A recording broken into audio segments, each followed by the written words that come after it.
New Fed leadership, here's what it could mean for housing.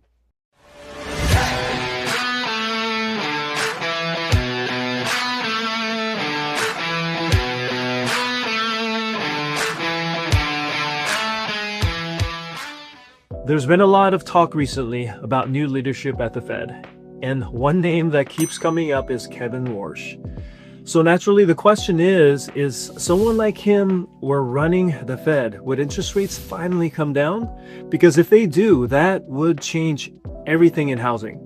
Let's be clear about something first. The Fed doesn't set rates based on what the housing market wants.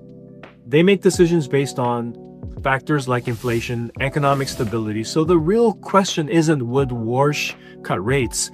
How would he respond to inflation and risk would be the right question.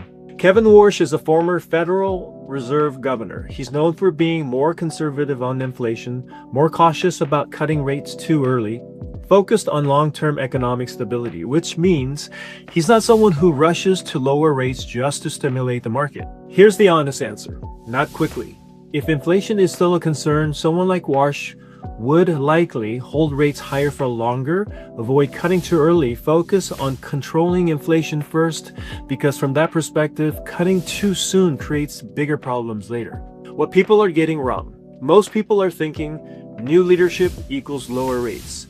That's not how it works. No Fed chair, Warsh, or anyone else is going to cut rates aggressively if inflation isn't under control. So the idea that leadership alone will fix rates, that's the misunderstanding. Now let's bring this back to housing. If rates stay higher for longer, you get the same environment we're in right now. Slower demand, more negotiation, selective buyers. But here's the opportunity. Less competition creates leverage. So while most people are waiting for rates to drop, others are negotiating deals, getting credits, positioning themselves early. Here's the truth that most people need to hear. Rates are not going to drop just because leadership changes. They drop when inflation allows it. And when that happens, we're in a higher for longer environment.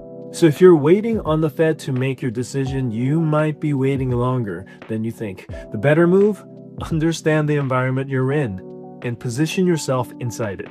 If you want to understand how this applies to your situation, your timing, your strategy, your next move, reach out. I will walk you through it step by step.